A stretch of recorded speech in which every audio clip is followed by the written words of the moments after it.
Hi everyone, I'm Jasmine. I'm Linda. I'm Ambria. And today we'll be talking role-playing acceptance and commitment therapy, which is informed by relational frame theory. So I'll be acting as a social worker in this first role play, and Linda will be my client, and she's struggling with drug addiction. And I'll be using mindful techniques to help showcase how mindful technique is used in ACT therapy. Hi, Miss Linda. How are you? I'm good. Had a great weekend. I mean, yeah, it was all right. You want to talk to me about it? I saw on your chart that you probably had a little of a relapse. You want to talk about that situation that happened? Yeah, I just didn't think that I'd be back in this situation, and it's kind of hard to talk about it because I thought I was over this. You know, and it's okay. You're able to accept the fact that you relapsed. That's a big part of recovery, and I'm glad that you're able to, accept that you relapsed. Do you want to talk about that specific event? Like, what happened? What caused you to use? I would say being in places I knew I shouldn't have not been, and it's what led me to relapse again. Okay. Were you around certain people? You want to put names on these places and people and help us out a little bit more? Well, as you know, I do cocaine, crack. Okay. I was at the crack house, and I was with Tommy and Mike. Okay. So what caused you to go back to the crack house? I know you've been away from the crack house for a couple of weeks now. Yeah, I have. I guess you can say financial issues and family, and it was an outlet to get out of the stuff that I was dealing with. Okay, so you had a pretty kind of rough weekend that caused you to go back to the house. Mm-hmm. Okay. So just to let us think about a little bit, then I want you to name some triggers that you're struggling with, or that you feel like you're still struggling with. So I'm gonna write down a couple of triggers that you mentioned, and try to think of all the triggers that you feel like are triggers that make you use, or that trigger you to use. Triggers that make me use. Mm-hmm. Or like even situations. So these triggers can be people, they can be situations, they can be places, they can be anything. Just name a couple of. We're gonna just go down the list and we're gonna talk about those things. A couple of them. I guess you can say my family. Your family, okay. Finances. Okay.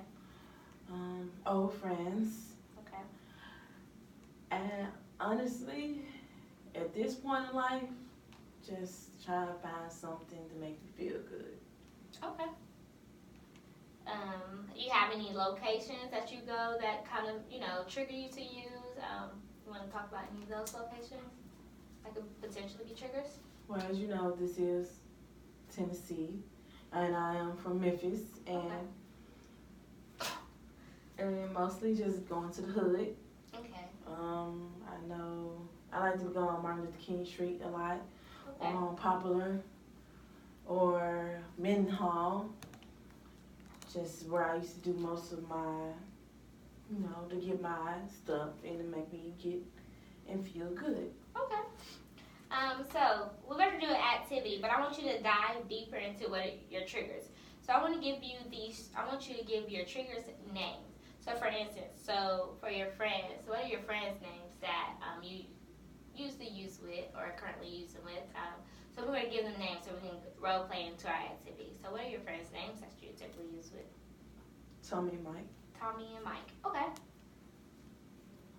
Any family members that you want to put a name to? Mother. Mother. Okay. And are your current friends, are they still using? Tommy and Mike, are they still currently using? Yes, they're still using. Okay. We're gonna base this activity around Tommy and Mike because they're in that environment. So you list, I'm gonna just repeat it to you. So we're both on the same page. You correct me if I misunderstood anything. So as your triggers, you said family, finances, friends, specifically Tommy and Mike. And then you said the hood, MLK Street. Mm-hmm. Okay. So we're going to do it in an activity. With this activity, I want you to be committed to saying no to things that you truly do not want. So you're able to accept the fact that you're relapsing, that you want help, and you want to receive help. So now I want you to be committed to proceeding to the change of help. Okay. So I'm gonna act as Mike and Tommy, and I want you to be able to say no to the things that you don't want to, necessarily partake in. So for an example, say if I'm Mike and I'm offering you cocaine. So what's up, Lynn? You want some cocaine? And I want you to be able to gain the strength to tell me no. Okay? Do you understand? Okay. First, let me backtrack. Are you comfortable with partaking in this activity with me? Okay. So, I'm gonna act as Tommy first. What's up, Lynn? Where you been? I ain't seen you at the house in a while. You trying to come by? No, I need to get to work. I got stuff to do. You working now? What? You know I got that bag for you. You don't gotta work no more. Yeah, you right, but I gotta stay on a narrow track mind. Man, it's that therapist, huh? She got you all messed up. Well, the court made me come to her, and I ain't trying to be in the same situation again. Cause Mike, can you help me get out this situation again?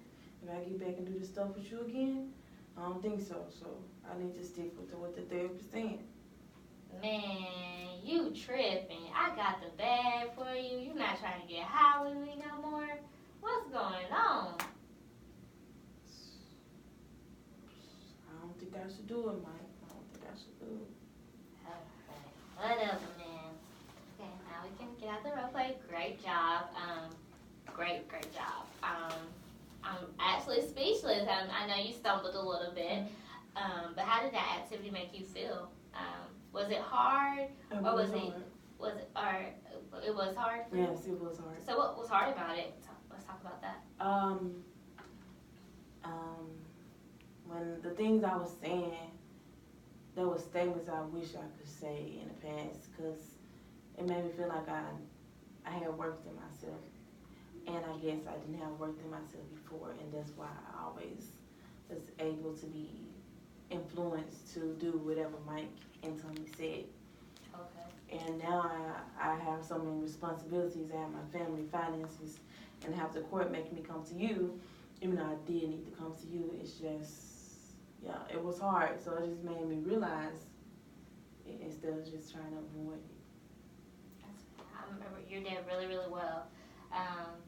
Do you think you'll be able to put this role into play in real life, or do you think are you able to separate yourself from that environment if you feel that you can't say no in real life, in the real world? Like, what steps would you take to be able to have this mindset outside of this session? Well, to answer your first question, I don't know if I can be able to do the role play, and for the rest of it, with the steps, I know just remembering everything I just said to you.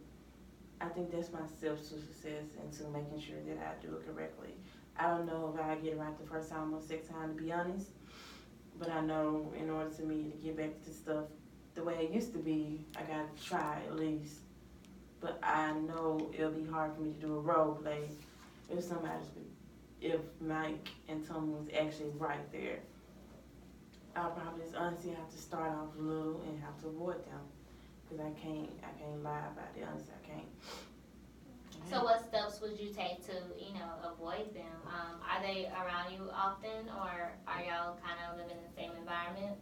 We don't live in the same environment. Okay. Because, before I got in this financial situation, I still stay in my house. It's just I'm having trouble with the bills. Okay. And I just started getting close to my family. So I want to see them when I go down there. So if I don't go down there and see my family, but I'm trying to get close to my family, so I guess that's my problem. Okay. That's my problem. So do you have any other friends that don't use, or you want to talk about that a little bit? Do you have anybody? No, I really don't. And that's okay as you, able to, work on yourself. You lose friends, and that's okay. That's a part of the recovery process. You're able to accept the fact that you are capable of losing friends, but you're also able to gain friends. Mm-hmm. So, that's a positive out of that. So we're gonna work on we're gonna do a mindful technique to end this session. This mindful technique is just gonna take you out of your element. It's gonna put you in your thought process. You're gonna be able to just think about where you are, think about yourself. I want you to use this technique outside of when you feel like you're stressed out and you feel stress taking over your overall well-being. I want you to be able to use this technique outside when things are getting rough for you. Just so we won't have to revisit a relapse weekend like previously. With that, I want you to think about, so we're going to set up in our elements, and I'll partake in this activity with you. But first, I want you, feel yourself, get relaxed, and get as comfortable as you can, loosen any tight muscles. And with this, I want you to close your eyes, or you already got them closed, if that works. Now I want you to just focus on everything, all your feet, where your feet are placed, your hand movements. Get comfortable, just relax. Once you're settled down, just put your thumbs up and then we're going to go to the next step. So once you're settled, you're aware of everything where you are, I want you to, put your thumbs up and we're going to go to the next step. Alright. So with this next step, I want you to envision somewhere you would like to see yourself in 6 months. So where would you like to see yourself? What are the things you would like to have accomplished in 6 months? Just think about that. Take some time to think about that. When you reach those 6 months, I want you to, when you're ready to, and if you want to, I want you to share where you see yourself in 6 months with me. If you're not comfortable with sharing that is okay. But I want you to be able to, think through the process that's going to get you through those 6 months.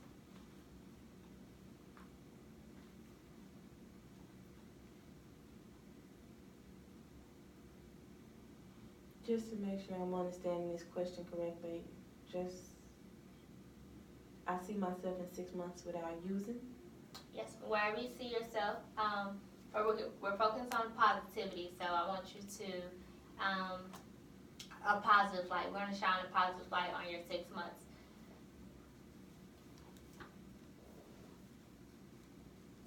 And then when you reach that 6 months, you can talk to me about it.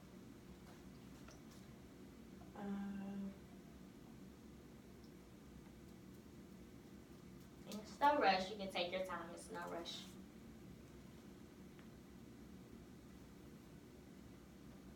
I see myself in 6 months. For one, not using.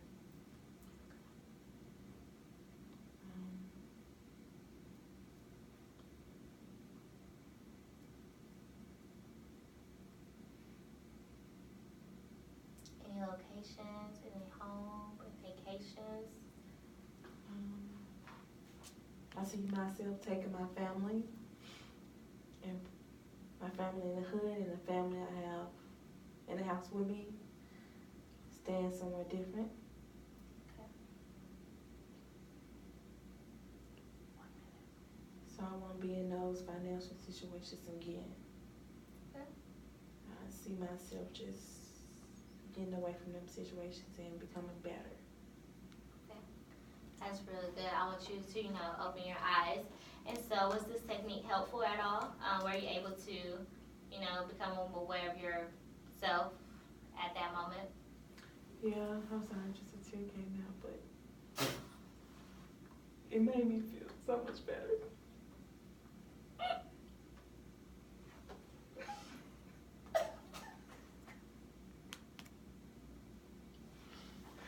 And I'm just thankful for you and the therapy you gave me. It just shed a light on me. And that's good. I'm proud I can be that light for you. Yeah, and I will take this and I guess hopefully I can ignore all those things that put me back in this situation again. No, you have the power to. So this concludes our session. So next week, I want you to come in. I want you to talk about all the things that you committed to the past week.